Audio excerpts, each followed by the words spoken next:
SBA Publications.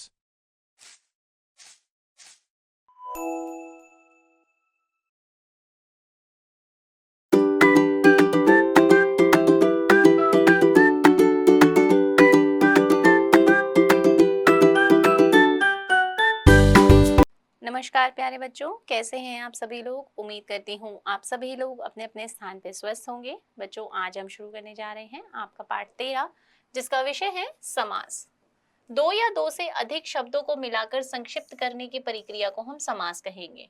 जैसे महान जमा आत्मा बना महात्मा, नीला जमा अंबर बना नीलांबर, पुस्तक जमा आलय बना पुस्तकालय, सर जमा दर्द बना सिर दर्द। उपयुक्त शब्दों को ध्यान से देखने पर पता चलता है कि ये सभी शब्द दो दो शब्दों के योग से बनते हैं। जब इन दोनों शब्दों को साथ में मिलाया गया तब इनके बीच के कारक चिन्ह अथवा अन्य पदों को हटा दिया गया है।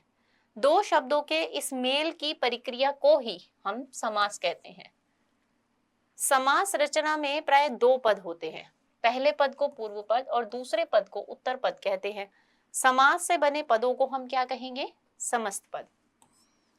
समस्त पद के अंगों को अलग करने की प्रक्रिया को हम समास विग्रह कहेंगे। समास के भेद देखिए। समस्त पद जिन शब्दों के मेल से बनता है वे समस्त पद के खंड कहलाते हैं। उन्हीं खंडों की प्रधानता के आधार पर समास के मुख्यतः 6 भेद होते हैं। कौन कौन से होते हैं? तत्पुरुष, द्विगु और कर्मधारय, द्वंद्व, अव्ययभाव और बहुब्रीहि समास। तो पहला देखते हैं तत्पुरुष समास। तत्पुरुष समास का अर्थ है उसका पुरुष। जिस समास में उत्तर पद प्रदान हो और पद के बीच में कारक चिन्ह का लोप हो उसे तत्पुरुष समास कहेंगे। जैसे बैल की गाड़ी स्त्री, जीवन का साथी पुल्लिंग हुआ। इसके अलावा इस समास में हमेशा पहले पद की विभक्ति चिन्ह का लोप कर दिया जाता है। पहले समास में जिस विभक्ति का लोप होता है उसी के नाम पर पुरुष के उपभेद का नाम होता है। इसी आधार पर तत्पुरुष समास के निम्नलिखित भेद होते हैं। पहला, कर्म तत्पुरुष समास। इस समास में कर्म कारक की विभक्ति को का लोप हो जाता है। जैसे पद प्राप्त, पद को प्राप्त, देशगत, देश को आगत, परलोक गमन, परलोक को गमन, शरणागत, शरण को आगत, यश प्राप्त, यश को प्राप्त, ग्रंथकार, ग्रंथ को लिखने वाला। अब ऐसे करण में देखिए, करण तत्पुरुष में करण कारक की विभक्ति से के द्वारा का लोप हो जाएगा। जैसे शोकाकुल, शोक से आकुल, मन चाहा, मन से चाहा, हस्तलिखित, हाथ से लिखित, प्रेमातुर, प्रेम से आतुर, ज्ञान युक्त, ज्ञान से युक्त, कष्ट साध्य, कष्ट से साध्य। अब है आगे संप्रदान तत्पुरुष। इसमें संप्रदान कारक की विभक्ति के लिए का लोप हो जाएगा। जैसे टिकट घर, टिकट के लिए घर, सत्याग्रह, सत्य के लिए आग्रह, जेब खर्च, जेब के लिए खर्च, देशार्पण, देश के लिए अर्पण, हवन सामग्री, हवन के लिए सामग्री, गौशाला, गौ के लिए शाला। अब आगे देखिए अपादान तत्पुरुष। इसमें अपादान कारक की विभक्ति से अलग होना का लोप हो जाता है। जैसे गुणहीन, गुण से हीन, जन्मांध, जन्म से अंधा, भयभीत, भय से भीत, देश निकाला, देश से निकाला, पथभ्रष्ट, पथ से भ्रष्ट, स्वर्ग पतित, स्वर्ग से पतित। अब देखिए संबंध पुरुष। इसमें संबंध कारक की विभक्ति का की के का लोप हो जाता है। जैसे राजकुमार, राजा का कुमार, ऋषि कन्या, ऋषि की कन्या, दीनानाथ, दीनों के नाथ, माखन चोर, माखन का चोर, देव मूर्ति, देव की मूर्ति, आज्ञा अनुसार, आज्ञा के अनुसार। अगला है अधिकरण तत्पुरुष समास। इसमें अधिकरण कारक की विभक्ति में और पर का लोप हो जाएगा। जैसे समस्त पद है देशाटन, देश में आटन, कर्मलीन, कर्म में लीन, दानवीर, दान में वीर, लोकप्रिय, लोक में प्रिय, ग्रामवास, ग्राम में वास, कार्यकुशल, कार्य में कुशल। दूसरा देखिए द्विगु समास। जिस समास में पहला शब्द संख्यावाची विशेषण हो तथा किसी समूह विशेष का बोध कराए वह द्विगु समास कहलाता है। जैसे अष्ट सिद्धि, 8 सिद्धियों का समूह, नवरत्न, 9 रत्नों का समूह, पंचतंत्र, 5 तंत्रों का समूह, दोपहर, 2 पहरों का समूह, त्रिफला, 3 फलों का समूह, चवन्नी 4 आनों का समूह, चौमासा 4 मासों का समूह, चारपाई 4 पैरों का समूह, अठन्नी 8 आनों का समूह, सप्तऋषि 7 ऋषियों का समूह। और है तिरंगा 3 रंगों का समूह, सतसई 100 दोहों का समूह। तीसरा है कर्मधारय समास, जिस समास पद का पूर्व पद विशेषण और उत्तर पद विशेष्य होता है या दोनों पदों में उपमेय उपमान का संबंध होता है उसे कर्मधारय समास कहते हैं। इस समास में विग्रह करते समय जो के समान अथवा रूपी शब्द का प्रयोग करते हैं, जैसे नील गगन, नीला है जो गगन, काला है जो पानी, श्वेतांबर, श्वेत है जो आंबर, सज्जन, सत है जो जन, नीलकंठ, नीला है जो कंठ, नील गाय, नीली है जो गाय, पुरुषोत्तम, पुरुषों में उत्तम है जो महादेव, महान है जो देव।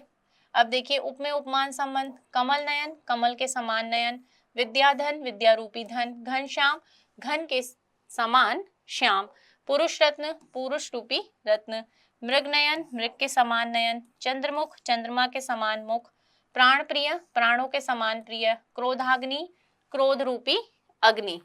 चौथा देखिए द्वंद्व समास। द्वंद्व का अर्थ है दो या दो से अधिक वस्तुओं का युग्म। जिस समस्त पदों में दोनों पद प्रधान होते हैं तथा उनका विग्रह करने पर और तथा या जैसे समुच्चय बोधकों का प्रयोग होता है, जैसे भला बुरा, भला और बुरा, यश अपयश, यश या अपयश, सुख दुख, सुख या दुख, रुपया पैसा, रुपया और पैसा, खरा खोटा, खरा या खोटा, पाप पुण्य, पाप या पुण्य, हानि लाभ, हानि और लाभ, जलवायु, जल और वायु, माता पिता, माता और पिता, नर नारी, नर और नारी, देवासुर, देव और असुर, अन्न जन, अन्न और जल, ऊपर नीचे, ऊपर और नीचे, राधा कृष्ण, राधा और कृष्ण, तन मन, तन और मन, देश विदेश, देश और विदेश, धर्माधर्म, धर्म और अधर्म, गरीब अमीर, गरीब और अमीर, राजा रंक, राजा और रंक, गंगा यमुना, गंगा और यमुना। अब आगे देखिए पांचवा अव्ययी भाव समास। अव्ययी भाव शब्द का अर्थ है अव्यय बन जाना। जिस समास पद में पहला पद प्रधान और अव्ययी होता है उसे अव्ययी भाव समास कहते हैं।